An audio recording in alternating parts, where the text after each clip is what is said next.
ucapan syukur dan sebuah pengakuan iman bahwa kalau Roh Tuhan itu menyatu dalam kehidupan kita pasti akan dijamin oleh Tuhan. Mungkin kita punya banyak masalah, banyak kelemahan, tapi Tuhan pasti akan pulihkan kehidupan kita. Semoga bisa menjadi berkat. Ini nggak mengganggu ya?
Pak dan Bu Diva, WL dan Singer yang luar biasa, Pak Samuel Jajang juga luar biasa. Terima kasih untuk pelayanannya ya.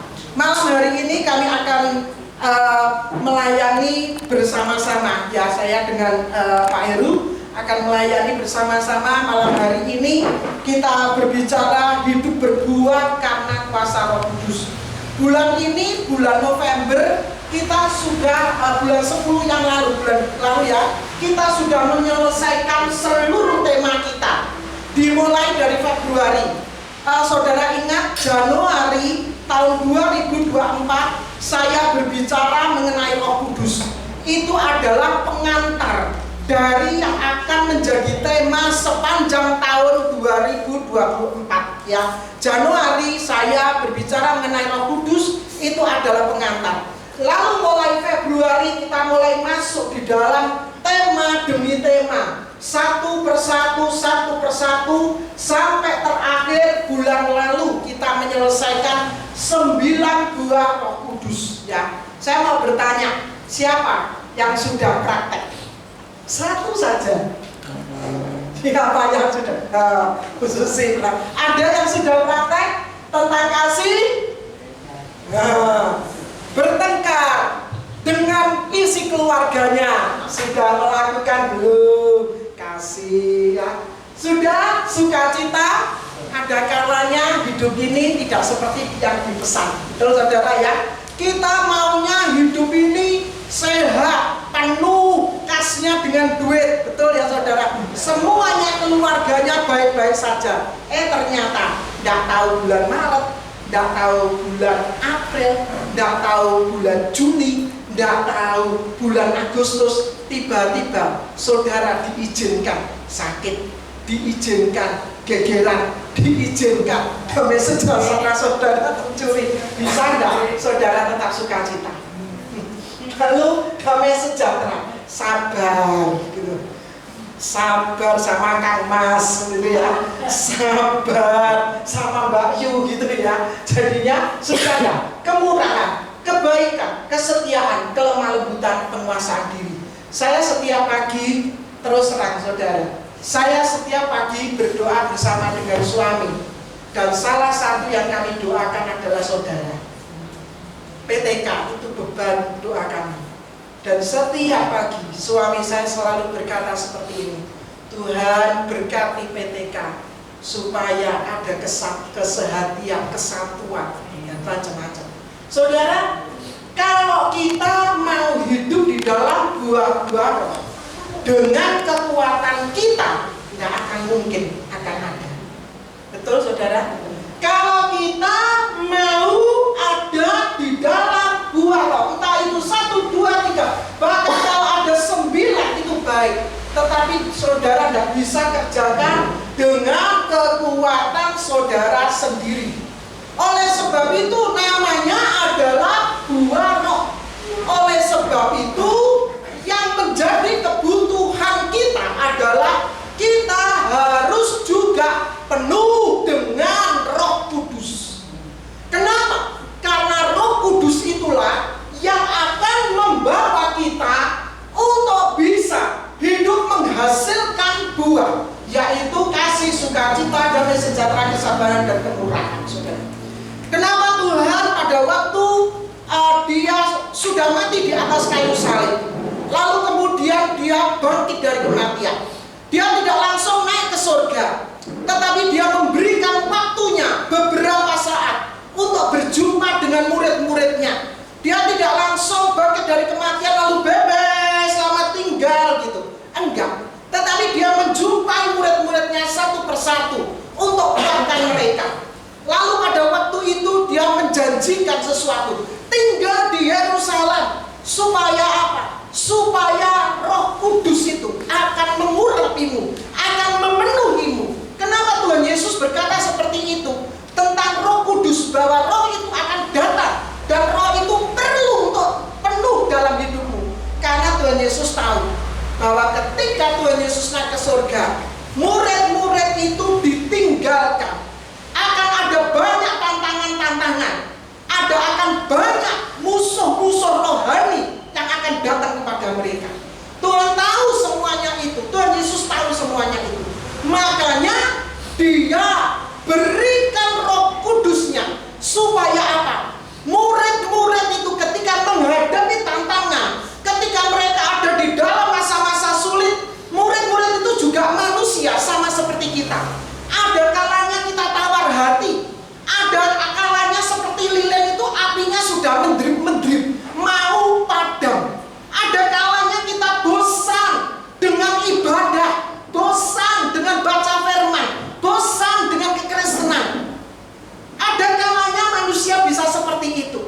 Tetapi makanya Roh Kudus itu Tuhan mau berikan. Supaya apa? Supaya mereka menang di dalam segala tantangan yang ada. Saudara, yang membaptis Roh Kudus itu bukan hamba-hamba Tuhan, saudara. Bukan saya, bukan kami, saudara. Bukan hamba Tuhan yang besar, yang top. Mungkin saudara ngomong, oh aku mau penuh dengan Roh Kudus kalau aku didoakan Gilbert Lumendorf. Atau oh aku mau baptisan Roh Kudus. Aku akan bisa kalau aku didoakan oleh hamba Tuhan top. Bukan tuh, saudara. Kenapa? Karena Alkitab tidak pernah menulis bahwa pembaptis Roh Kudus itu adalah manusia. Tetapi Alkitab menulis bahwa pembaptis Roh Kudus itu adalah Tuhan Yesus sendiri. Makanya kita berharapnya kepada Tuhan Yesus. Kita berserunya, memintanya kepada Tuhan Yesus. Kita ini hanya alatnya saja untuk apa? Membantu saudara untuk berdoa bersama-sama dengan saudara. Itulah Roh Kudus. Saya akan bacakan satu ayat. Dikatakan seperti ini, Yohanes 14. Yohanes 14 ayat yang ke-16. Dikatakan, aku akan minta kepada Bapa. Yohanes, ya. Aku akan minta kepada Bapa dan Ia akan memberikan kepadamu apa, saudara? Apa, saudara? Penolong yang lain supaya Ia menyertai kamu senantiasa. Roh Kudus itu adalah Roh penolong yang akan menyertai kamu apa? Selama-lamanya. Ketika engkau senang, ketika engkau ada di titik yang paling bawah, ketika engkau ada di ranjang sakit, ketika engkau ada di dalam kekurangan, Dia adalah penolong selama-lamanya. Pegang ini, saudara. Aku perlu Roh Kudus, Tuhan. Aku perlu Roh Kudus-Mu. Kenapa? Karena aku butuh pertolongan selama-lamanya. Lalu dikatakan ayat 17, yaitu apa, saudara? Roh kebenaran. Dunia tidak dapat menerima Dia sebab dunia tidak dapat melihat Dia dan tidak mengenal Dia. Tetapi kamu mengenal Dia sebab Ia menyertai kamu dan akan diam di dalam kamu. Roh Kudus adalah Roh kebenaran yang akan memimpin kita dari satu kebenaran kepada kebenaran yang lain. Siapa di antara manusia di muka bumi ini yang memiliki kebenaran yang mutlak, saudara, tidak akan ada. Siapa di antara manusia di muka bumi ini yang bisa hidup di dalam kebenaran terus-menerus? Tidak ada. Siapa yang mampu untuk itu? Tetapi ketika Roh Kudus itu ada dalam hidup kita, Dia akan menolong kita, memimpin kita kepada kebenaran demi kebenaran. Pernah, saudara, satu kali pikiran kita ngeres tiba-tiba, tidak diminta, tidak diundang, bisa tiba-tiba pikiran ini pikiran keras, saudara, pikiran dosa, saudara. Pada waktu Roh Kudus diam dalam kami, kita mulai berbicara dengan Roh Kudus, kita mulai berkomunikasi dengan Roh Kudus. Roh Kudus itu akan memberikan kepada kita kebenaran yang baru di dalam hidup kita, sehingga kita tidak jatuh dalam dosa. Lalu ayat yang ke-26-nya dikatakan seperti ini. Tetapi siapa, saudara? Penghibur, yaitu Roh Kudus yang akan diutus oleh Bapa. Roh Kudus bukan cuma penolong, bukan cuma memimpin kita pada kebenaran, tetapi Dia juga adalah penghibur. Ada orang ngomong, kalau aku susah aku nyetel TV keras-keras, aku nyetel lagu banter-banter, supaya apa? Supaya aku senang gitu. Tetapi saudara, lagunya mati, TV-nya dimatikan, susah lagi. Tetapi kalau kita penuh dengan Roh Kudus, Roh itulah yang menghibur hidup kita. Silakan berikutnya.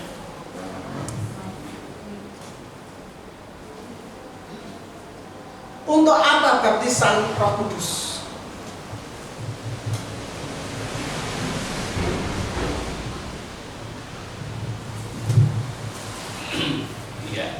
Jadi Kisah Para Rasul 1 ayat 8 ya.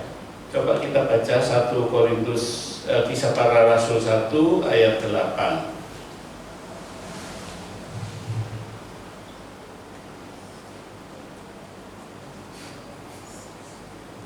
Tetapi kamu akan menerima kuasa kalau Roh Kudus turun ke atas kamu, dan kamu akan menjadi saksiku di Yerusalem dan di seluruh Yudea dan Samaria dan sampai ke ujung bumi.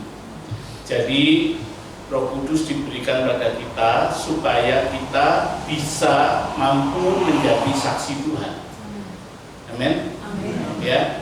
Jadi itu salah satu fungsi daripada Roh Kudus.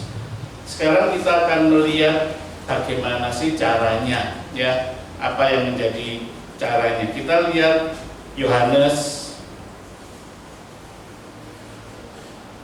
7 ayat 37 sampai 39.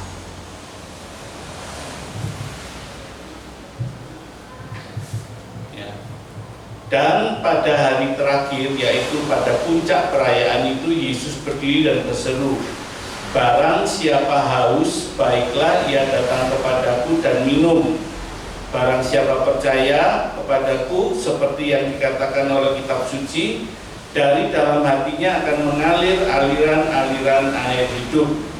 Yang dimaksudkannya ialah roh yang akan diterima oleh mereka yang percaya kepadanya, sebab roh itu belum datang karena Yesus belum dimuliakan.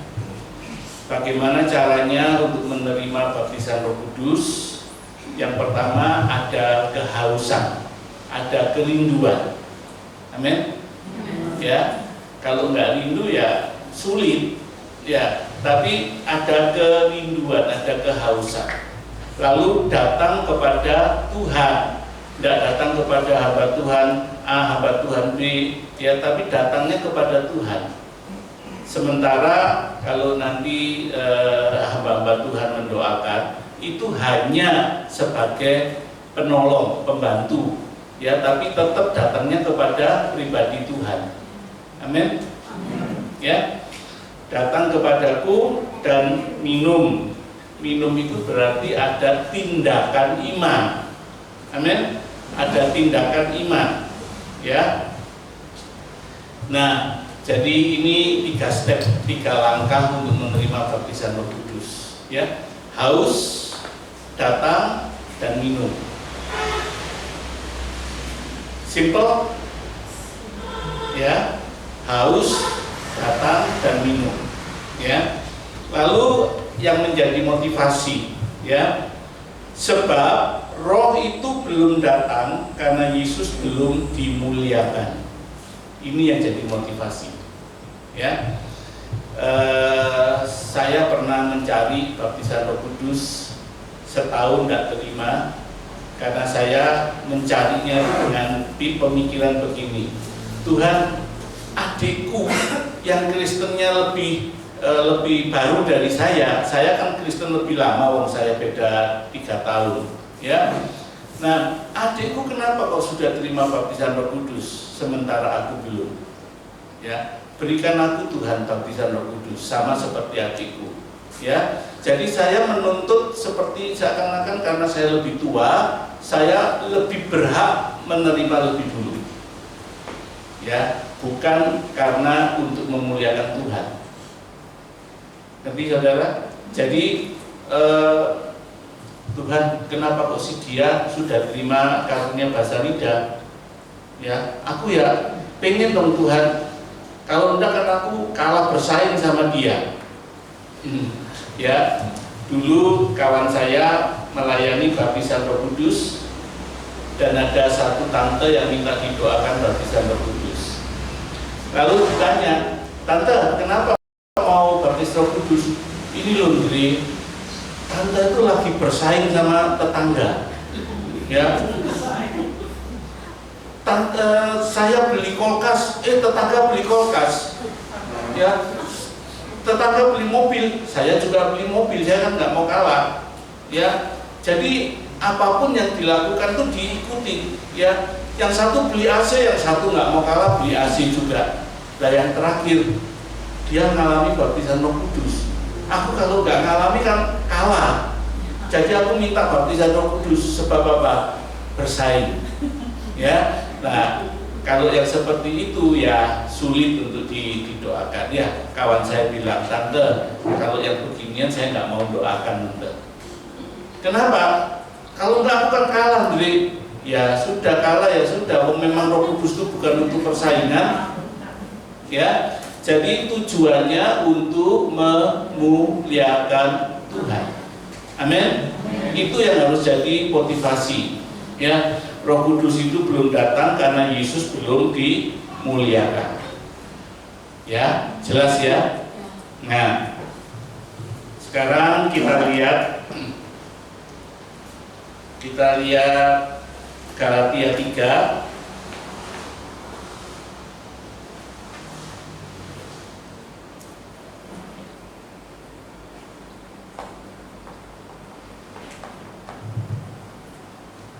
ayat 13. Kristus telah menebus kita dari kutuk hukum Taurat dengan jalan menjadi kutuk karena kita. Sebab ada tertulis, terkutuklah orang yang tergantung di atas kayu salib. Yesus Kristus telah membuat ini supaya di dalam Dia berkat Abraham sampai kepada bangsa-bangsa lain, sehingga oleh iman kita menerima roh yang telah dijanjikan itu. Jadi dasar dari segala sesuatu itu adalah iman. Setuju? Ya. Iman itu apa? Iman itu adalah dasar dari segala sesuatu yang tidak kita lihat dan bukti dari segala sesuatu yang kita harapkan. Ya.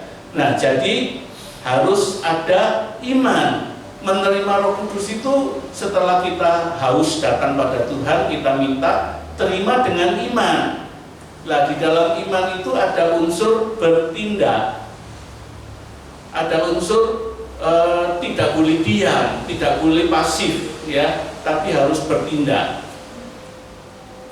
Amin. Bertindaknya gimana? Bertindaknya gimana? Ya. Nah, kita lihat dulu beberapa tanda baptisan Roh Kudus. Ya. Kita lihat kitab Markus 16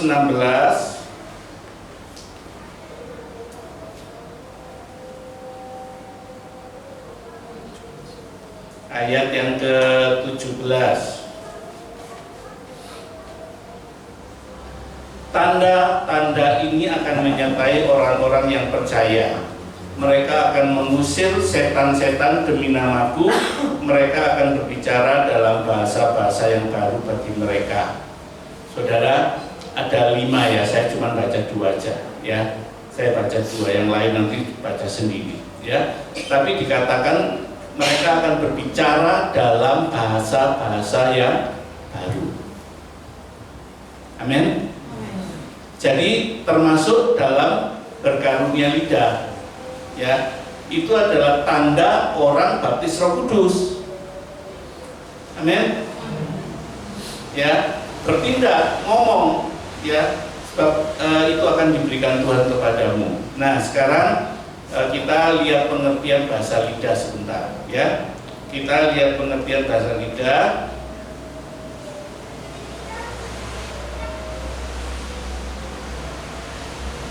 Oke, kita lihat Kisah Para Rasul 2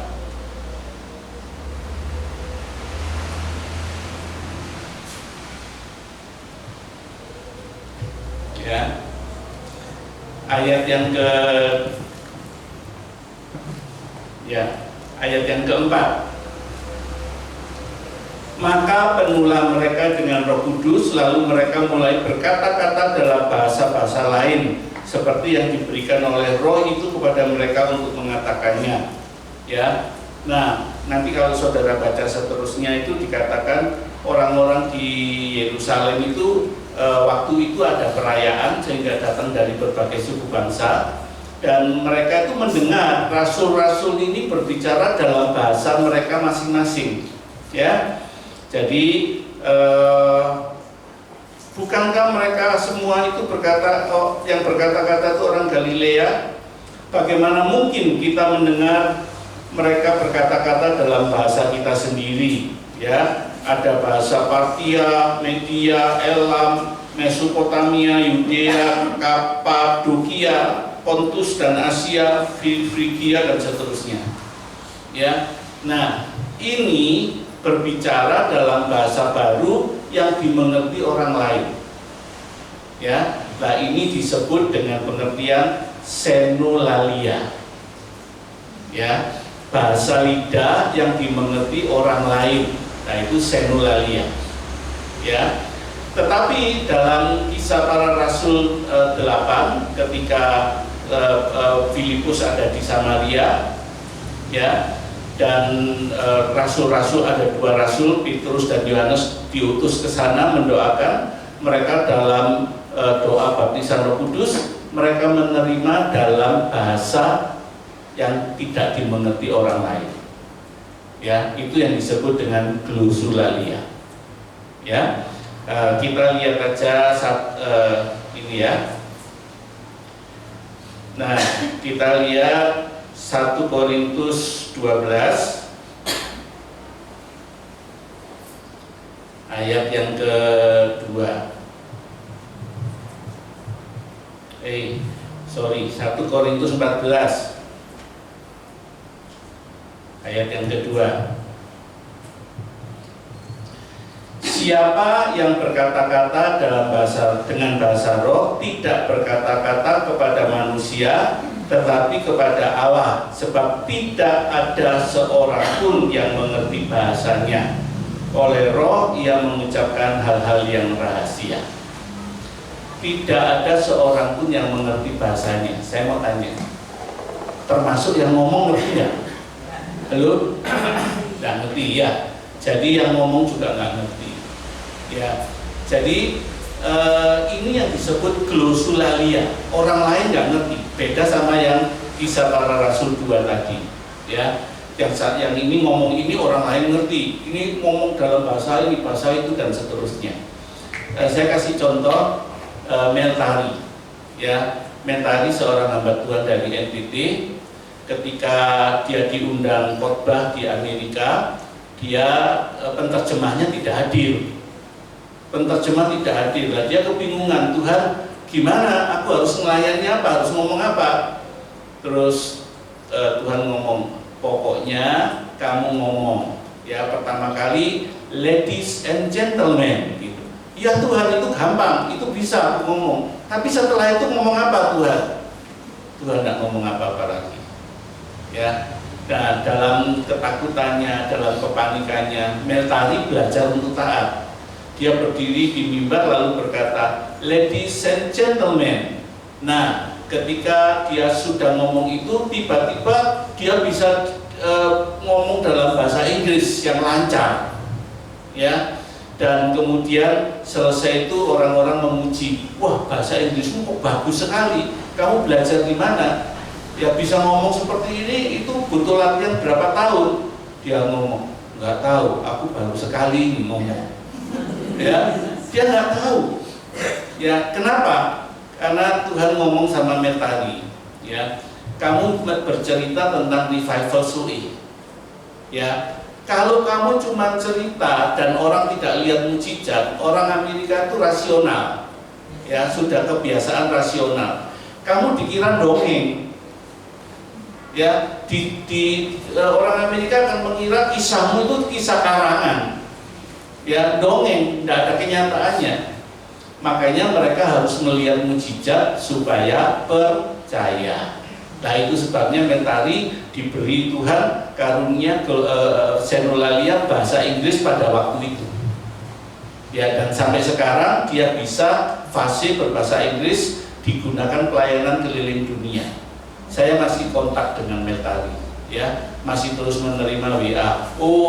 Doakan saya pergi ke sini, doakan saya pergi ke sini, ke situ, ke situ. dan semuanya itu menggunakan bahasa Inggris yang dia terima dari Tuhan. Nah, itu namanya senolalia. Tapi ada bahasa lidah yang jenis kedua yang disebut glosolalia. Nah, glosolalia itu yang tidak seorang pun mengerti, yang biasa kita gunakan ini. Ya, yang kita gunakan kalau memuji Tuhan, menyembah Tuhan rame-rame, semuanya berkarunia lidah. Nah, itu namanya glosolalia. Jelas ya? Jelas? Ya. Nah, jadi nanti kita mau praktek, ya. Nah, saudara datang pada Tuhan dengan kehausan, minta, ya, terus bertindak. Bertindak itu apa? Ya ngomong. Nah, pertanyaannya, ngomong apa? Halo? Loh? Kok jadi bingung? Tahu ya, harus bertindak. Jadi harus mulai buka mulut ngomong. Ngomong apa? Bahasa Inggris.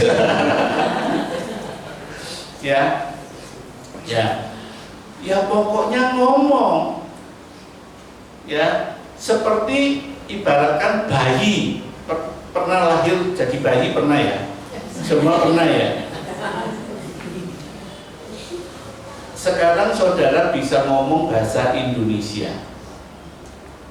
Apakah waktu bayi saudara tanya, ngomong Indonesia tuh gimana?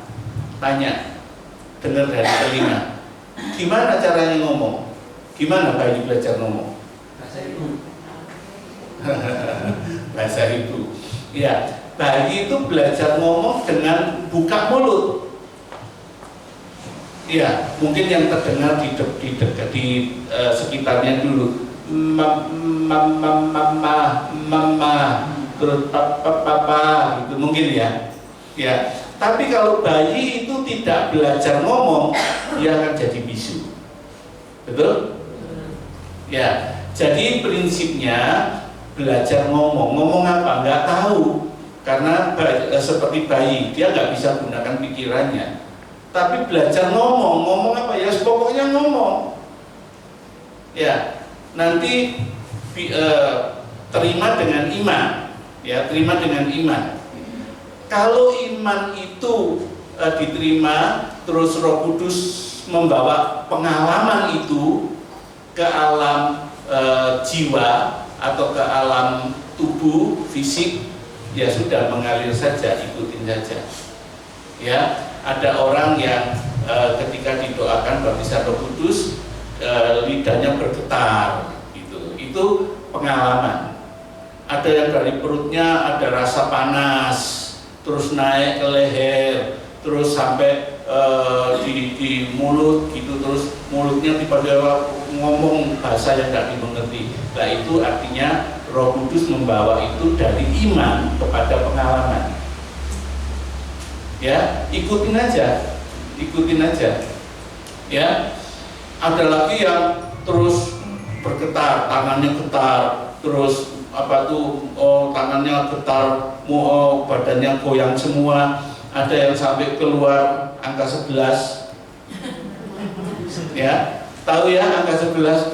Tahu turun sedot lagi. Nah, itu Roh Kudus membawa pengalaman itu kepada tubuh, kepada fisik. Ya, ikutin aja.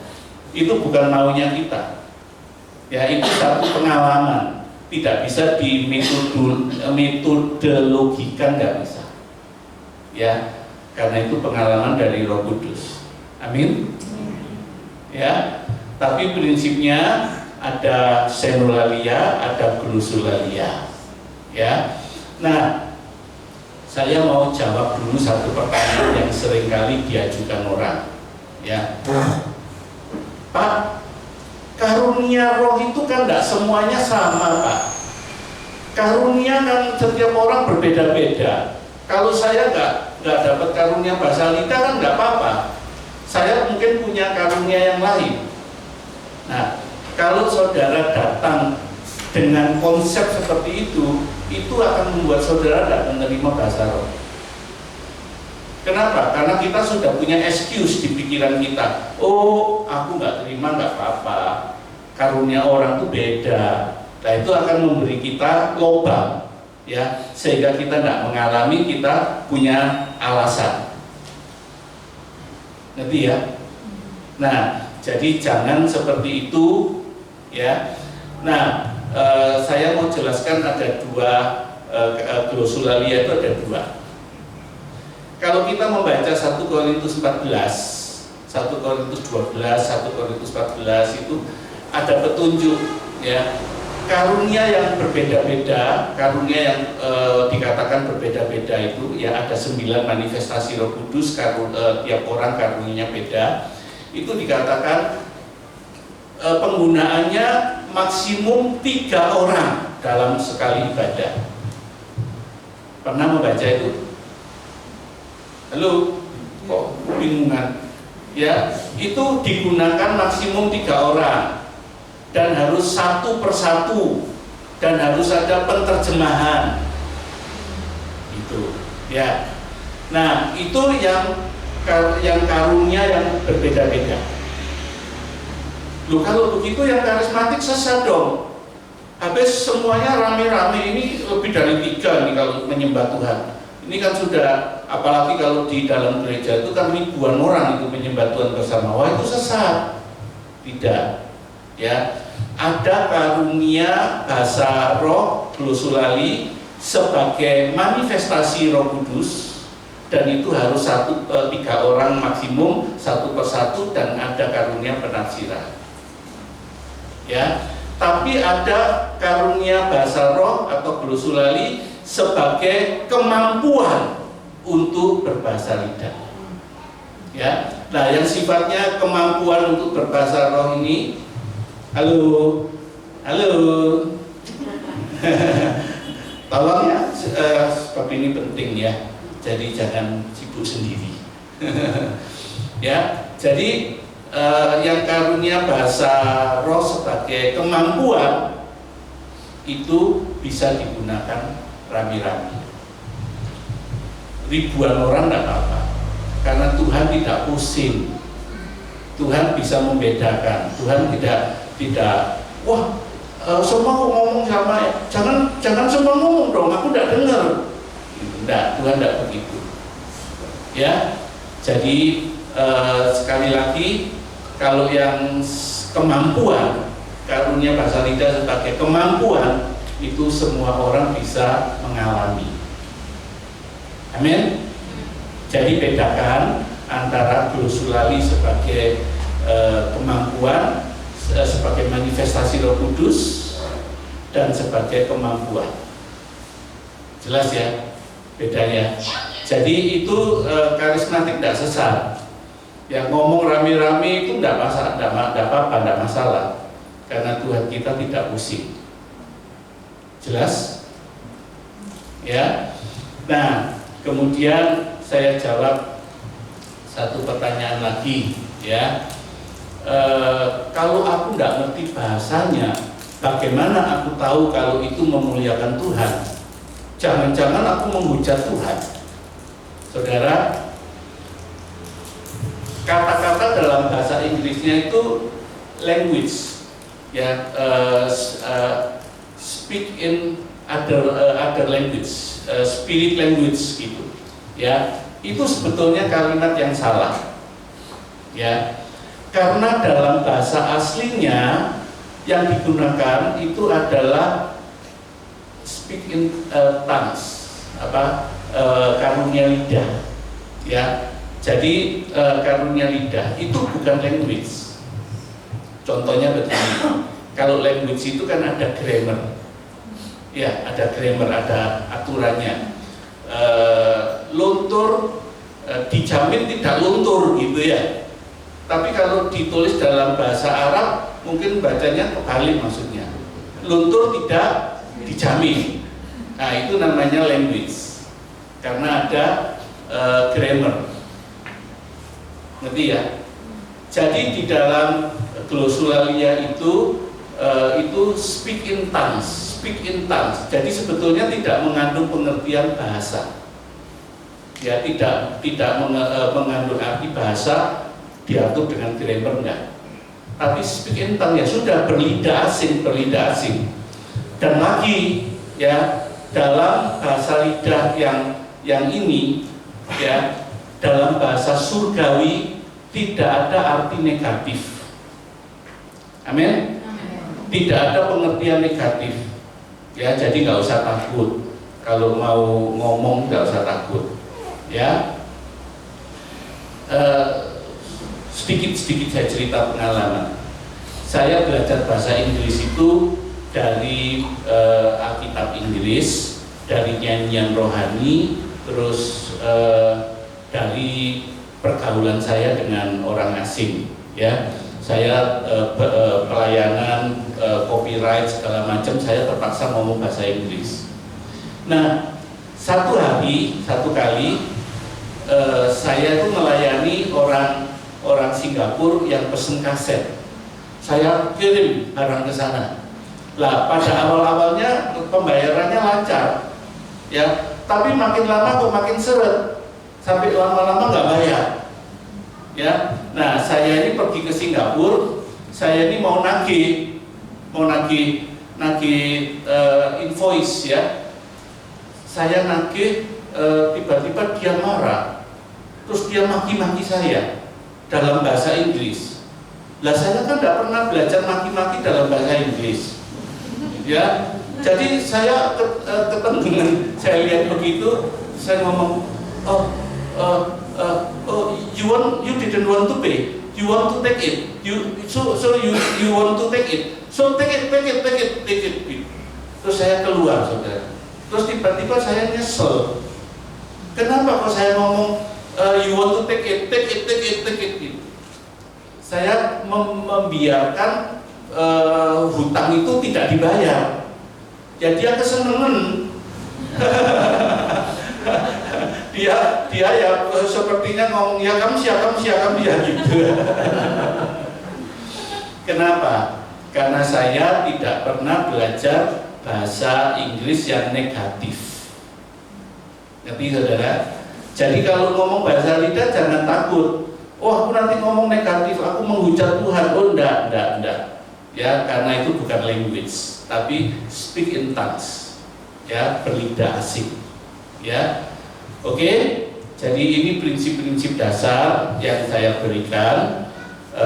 Sulit nggak? Enggak, memang sudah ngalami. Ya. Oke, saya tambah satu hal lagi, ya. Kalau kita melihat Matius 14 ayat 28-29, Petrus itu berkata kepada Yesus yang berjalan di atas air, kalau itu engkau Tuhan, izinkan aku datang kepadamu dan berjalan di atas air. Ya, Petrus ngomong begitu. Terus Tuhan Yesus ngomong apa? Ya, datanglah kemari dan berjalanlah di atas air. Saya tanya, berpindah jalan di atas air seperti yang Petrus lakukan itu gampang atau susah? Siapa yang bilang susah? Tuh. Siapa yang satu yang jujur, dua jujur, tiga jujur. Siapa yang bilang gampang? Ada dua, tiga lawan tiga. Tuh yang lain kok tidak angkat tangan? Tangan saudara di mana? Ya, jawaban saya. Kalau orang itu mikir, itu susah. Betul? Ya. Petrus jalan di atas air karena dia tidak mikir. Ya, pokoknya dia dengar Tuhan ngomong, datanglah kemari, kau akan berjalan di atas air. Langsung lompat dan dia berjalan di atas air. Ya. pada waktu kita bertanya ngomong apa, lah itu mikir, itu susah untuk mengalami. Ya, tapi kalau kita bertindak ya sudah bertindak, ngomong aja gitu. Nah, kita akan melihat pengalaman itu kita alami. Amin. Ya, jadi tidak usah dipikir, ya. Tapi kalau pakai pikiran ya tenggelam. Petrus itu setelah berjalan di atas air, dia pergunakan pikiran, tenggelam. Betul kan? Tenggelam. Loh, manusia berat jenisku berapa kok aku berjalan di atas air? Kok bisa ya? Nah, pada waktu begitu dia tenggelam. Ya, jadi kalau mau melihat mujizat terjadi, ya nggak usah mikir. Amin. Oke. Nah, saya sampaikan ini supaya apa? You shall know the truth and the truth shall make you free. Engkau akan mengetahui kebenaran dan kebenaran itu akan memerdekakan kamu. Ya, jadi saya biasa membagikan ini dulu, lalu setelah itu mengajak saudara berdoa.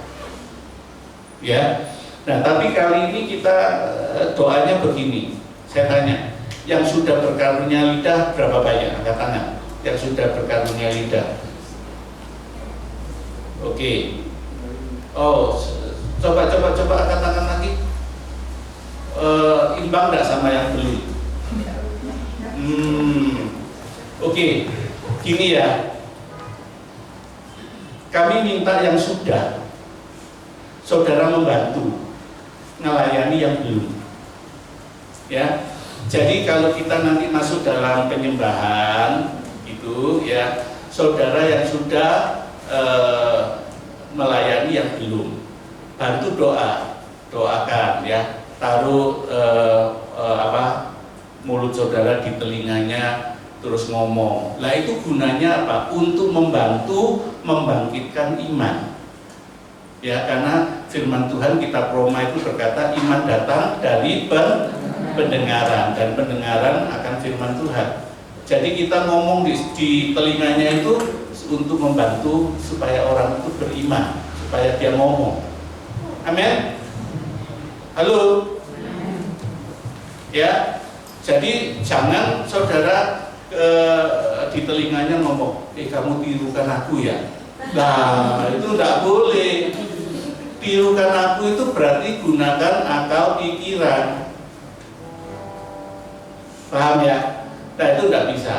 Jadi hanya untuk membangkitkan iman itu bisa, ya. Oke. Nah, saudara, kadang kita masuk dalam penyembahan itu gunanya untuk membantu saudara berkonsentrasi. Ya, membantu saudara berkonsentrasi. Terus kita mengangkat tangan segala macam itu supaya memusatkan pikiran kita. Ya, itu aja. Simple kok. Ya. Yuk kita berdoa sambil kita menyanyi menyembah Tuhan sambil berdiri, ya. Nah, saudara yang belum nanti tidak dibantu doa sama yang sudah, ya, yang sudah mengalami. Angkat tangan saudara di kepala, ya. Kita menawan Tuhan, kami berdoa. Kami ingin menawan segala pikiran-pikiran yang menjadi tempat iblis bekerja. Dalam nama Tuhan Yesus Kristus, kami tawan segala pikiran. Tidak ada suara-suara negatif, tidak ada kata-kata iblis bahwa ngomong apa? Tidak ada. Dalam nama Tuhan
sebetulnya sudah lama sekali saya itu mengenal tentang bahasa lidah dan bahasa roh.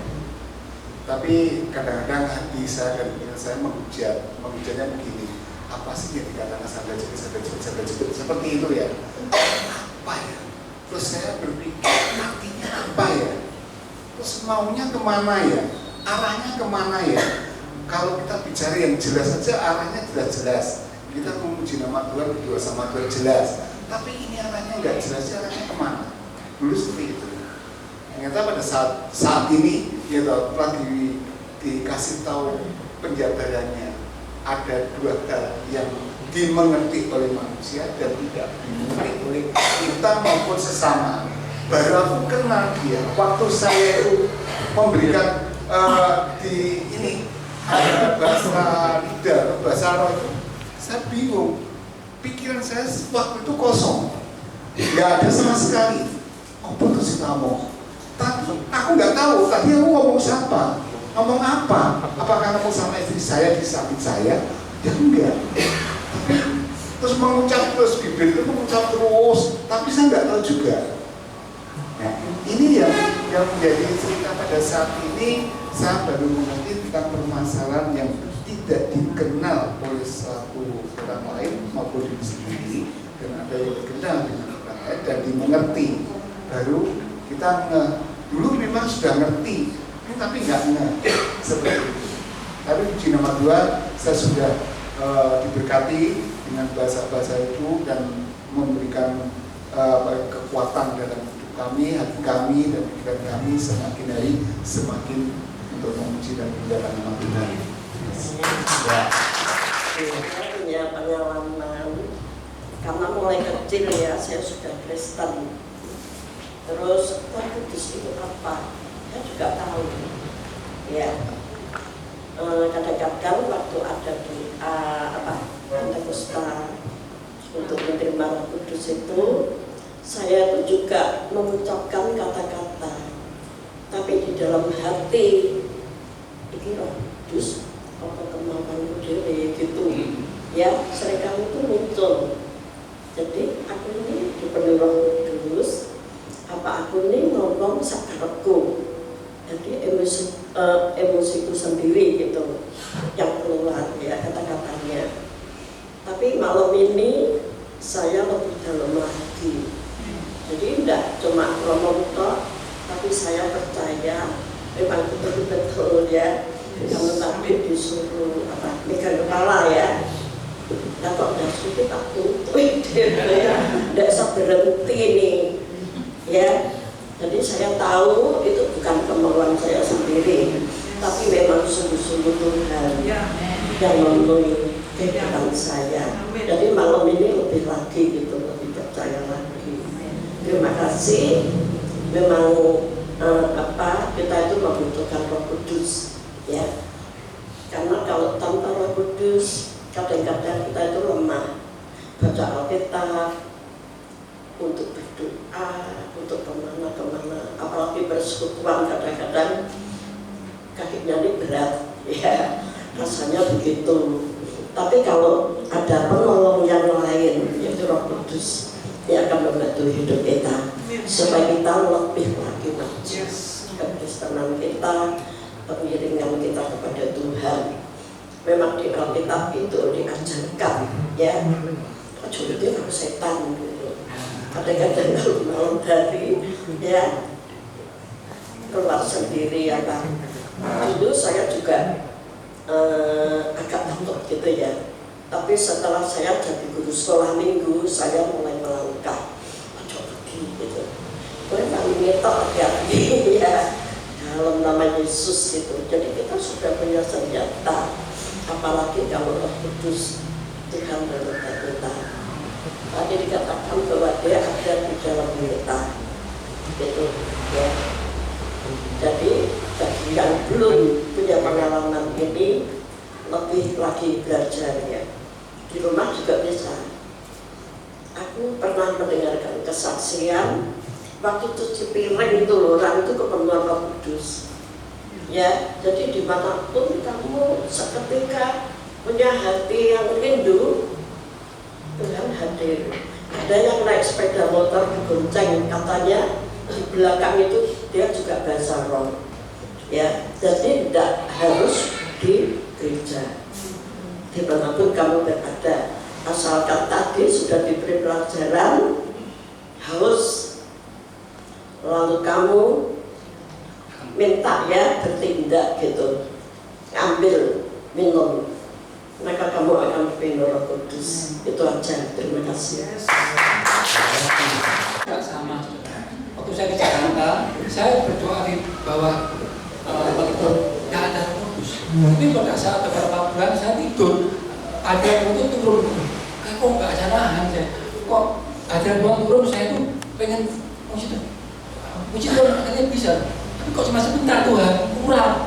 Masuk lagi 2 minggu, gitu lagi ya. Saya langsung saya kembangkan ke Jogja kan mobil. Saya mobil kan, saya bisa pacaran dengan mulai. Karena saya pengen berkomunikasi dengan Tuhan. Mulai ini bisa. Saya mau Tuhan. Patihana kalau disita ada orang, patihana kata sudah, patihana Tuhan itu iman saya pada hari itu. Bukan saya tiba-tiba saya sama Tuhan ngomong sekarang. Bende hal bisiko, anda hatiku di hal bisiko itu teman Tuhan, bukan Tuhan. Karena itu saya pernah dulu saya diajarkan kalau yang di Surabaya itu bisa, tapi Tuhan punya waktu tersendiri buat kita juga sama.